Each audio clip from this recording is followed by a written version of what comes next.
Retail Podcast, a global conversation hosted by Alex Resvan Viennet.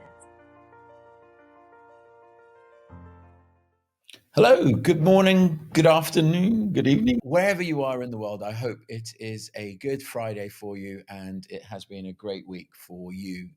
As always, a quick look at today's subject, who is the customer, plus four other things that I think are interesting and noteworthy. So let's get straight into it. So for those who are listening by the podcast, there is this great, and I'll link it in the show notes, great piece of work by the Visual Capitalist that was released last year that looked at the generations within the US and who actually has power, which is a really interesting concept because some of the experts, pundits out there would have you to believe that metaverse and digital commerce is here right now, and you've got to, you're already behind the curve.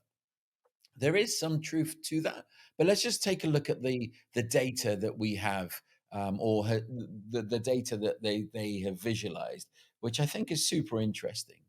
So what you can see, and again, for those listening, what I'll describe is that there are the three main, let's say, cohort of customer spend or consumer spend. You've got the baby boomers who are 55 and above. You've got the Gen X, which is 41 and above, and the millennials who start at 25. And then you've got the Gen Zs and alphas, but they only represent, in terms of spending power, 3.7%. And obviously alphas are 8 years old right now. But and this is the interesting part. A lot of the commentary out there is the fact that the alphas and the Gen Zs are going to require these experiences right now, but we've got some time. We've got about 5 years until they're in the consumer marketplace, and also you've got a little bit of time because you actually have to understand who your customers are. So, do we really understand who our customers are in the sense of when we're building these experiences or when retailers are building experiences for these consumers, what are the inflection points? And that's, again, another, when you look at the inflection points between the generations, in the visual diagram that I'm sharing, you can see that it says the silent generation. That's obviously 65, the retirees, people who potentially have some form of spending power, but their purchasing power is declining. The baby boomers, which have had a great run in things, there is now an inflection point coming between the baby boomers and the Gen X's. And I think where people get this wrong, and I think in retail specifically, is those inflection points have become sort of people, maybe, I don't know, I wouldn't want to say they ignore them, but they're not aware of them. And they're not aware of them because they've not looked at the data, and they've not looked at the data because what data do they have to look at, right? What do retailers really have to look at apart from, and this is why there's that great divide between marketing and technology and merchandising and operations, because they all have their own data sets, and maybe one or two retailers out there have managed to combine them all. But the first thing your data will tell you that it's not post post records, historical till receipts, which is up to now being the staple of many of the data sets that people have used, is these inflection points that are happening, the up curve, that as that trend is coming in. And so let's take the metaverse right now as the uptrend.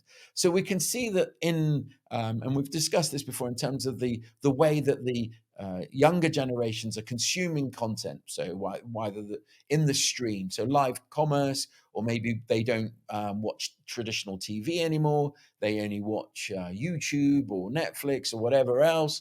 Amazon Prime, I don't want to miss anyone, right? So whatever they're watching and however they're consuming it is via an app. So yeah, we can agree that and for those of you who may have some gray hair, or have been around a while, you'll notice that this whole app first or digital first or physical first, they've all been cycles. And so what I think the cycle that we're seeing is that app first cycle is coming into its own, because that's where the consumer of tomorrow is today. So it's an important point. The consumer of tomorrow is there today, but do you ignore today's consumer and build to that, or do you somehow build what, in my mind, is the right approach, a hybrid, right? Or whatever you're building online is a direct reflection offline. And then again, you'll see this great polar divide between physical experiences and digital experience, where the retailer may have a wonderful in-store experience, and you go up Fifth Avenue in New York, you go to any of these high street flagship stores, and you get these wonderful experiences. And then you turn to digital, and it falls apart. Or you look at their Instagram feeds, and it's really lovely, but when it comes into the physical store, and I've shared this research before, where the research actually shows the digital reflexes that people have, and the way that they are interacting online. If you have a bad experience online, you're less likely to go in and have a physical experience with that brand, because they've just not given you what you want. So if you see me in my day job, you'll probably see this presentation, and the presentation is titled "The Yellow Brick Road to the Metaverse," because again, it's this sort of, the metaverse will save all. Well, let's unpack that. And I'm not going to unpack that. Jon Radoff, he created two slides that when I saw them, I just thought, herein lies, when people talk about things and they sort of make this statement that it's this metaverse one thing, you actually have to sort of break that down into its component. And I think Jon Radoff does you can look him up, a game designer, has a whole bunch of content out there. But he talks about the 7 layers of the metaverse. And one of the things that really close to my heart, and I will talk about in a deeper way, is the creator economy. We do live in a creative economy, which is, if you like, the extension from all the other things that we've seen, from the gig economy, the experiential economy, and it's just continued to manifest. But the metaverse, or this digital verse, where gaming, uh, shopping, networks, Web3, spatial engines, edge computing, mobile phones, or goggles, they all come together, and obviously powered by some form of infrastructure and network. But who wants to talk about the network and the technology side? But you see, they are all the components of this new verse, or Web 3.0. Well, obviously Web 3.0 in itself is a different thing, and I'm not going to, based on the time that we have together, I'm not going to get into that. But let's unpack that even further. And this is where Jon's done a great job at breaking it down into, and you may have already heard this, there's all of the gaming stuff that's going on, and whether that's Nintendo, Xbox, PlayStation, Fortnite, Roblox, there is a whole ecosystem out there, which actually led into, and some of you may know I'm involved in the fashion and esports side of things. And up till last year, everyone was like, oh, we need to do something esports, which all that really meant is we need to do something that's relevant in a digital space, in the way that our consumer of tomorrow is consuming or creating relationships with brands. And so the experience side of that will just continue to grow, and we'll continue to see new things, and new forms of technology and consumption within that world. That experience then moves into discovery. Where are you going to find that? And some of the places that you can imagine, and that's why Facebook has invested heavily, rightly or wrongly, into their Meta and Metaverse. But Oculus is one of the best selling devices. I think around 10 million or so devices out there. Although, please don't quote me on that, because I don't know if that's actually correct. But you see that the discovery element, and I think Jack Dorsey from Twitter a few years back discussed how the platform and the evolution of social media is the evolution of our conversations, how you and I are talking, and how we're talking to each other. And that generational move from paper, pen, to telegram, to telephone, to analog, to digital, to pictures, to videos, has been the evolution of commerce. And now we've got a new form factor. And if you were lucky enough to go to CES, you would see that all of the new technologies that are being created and ready for release in 2024 will actually break our illusions of what we have to put something on that blocks our vision and go into this verse. They actually become And Ray-Ban have released their things. You had the Snapchat goggles. You had Google Lens before that. So anyway, discovery becomes a great component. You then have the creator economy, which is the thing for me that excites me the most, because that's where the market growth and opportunity is in creating the startups and unicorns of tomorrow. I'm not going to go through it, but I'll just highlight what's on the slide for the people who are listening. You then have spatial computing, decentralization of the infrastructure, again, whole mass topics that we can talk about. We have the interfaces that I was talking about, the human interfaces, whether that's goggles or computers or mobile phones, and then you have the infrastructure. So it's a great slide. I'll put it in the show notes. I think it does a great job at highlighting some of the challenges that people have, and specifically retailers when they're going into this world, on what are they going to build and how are they going to build it.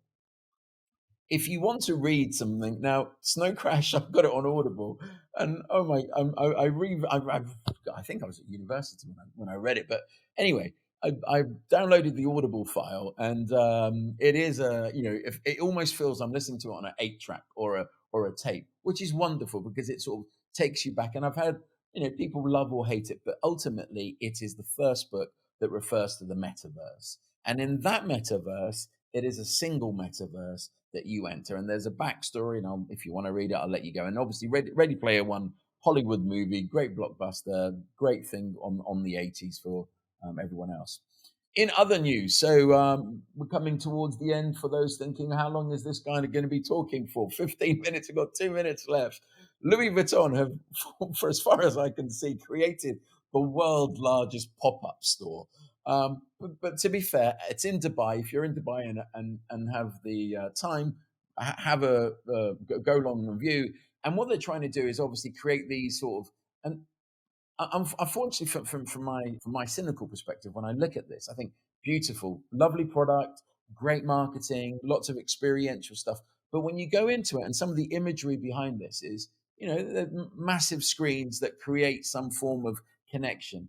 I think in my world, that's a little bit lazy. Just expecting a screen to do the thing. Obviously, you can QR code check in. There's a whole, it's a museum as well inside there. So there's a whole history in there. So I don't want to do it any disjustice. But I think in this new physical, digital connected world, and if you were lucky enough to see the Dolby experience in Soho, I can't remember, 2018, 19, for me, that was one of the best immersive digital to physical experiences. You didn't even know that they were selling headphones when you went in there, because everywhere you went was some form of delight. And again, that was a very rare experience, but probably one of the best retail experiences I've had. And in final news, let's leave it on I think it's as the final news. Let me just check. Oh, okay, we've got two more components. Colin versus Cuthbert. In the UK, we had a massive, and I think the reason I mentioned this was because this has a link to NFTs and the future of IP. Again, two big topics, but we had this whole thing in the UK where Marks and Spencer's had a children's cake, or maybe anyone's cake, where it was a caterpillar, and the low-cost rival created Cuthbert the caterpillar, almost the same, identical packaging, same look as the item itself. And it went to court, last year, and it was just settled earlier this month, which we don't know what the settlement was, but both parties are very happy, and both caterpillars will remain in the ecosystem. What's really interesting is that Marks and Spencer's here in the UK has decided to go one up, right? Yes, you may disrupt my price. Yes, you may copy my product, but I'm going to personalize this, and I'm going to personalize it by bringing some form of, bring yourself into the cake. So here, the cake messaging can be personalized to, and in this instance that I'm sharing, it says "Happy Retirement," which is really cool, and that's really where retailers are trying to fight back. But wouldn't it be interesting if there were, NFTs in the retail world that linked to their physical products and brands? And you've seen some experimentation with the luxury brands, but would it work in all day or common day brands? So anyway, they've resolved it. Both parties seem to be really happy, and the consumer is happy because they can have access to the cakes, chocolate cake. If you ever want to buy me cake, anyone out there.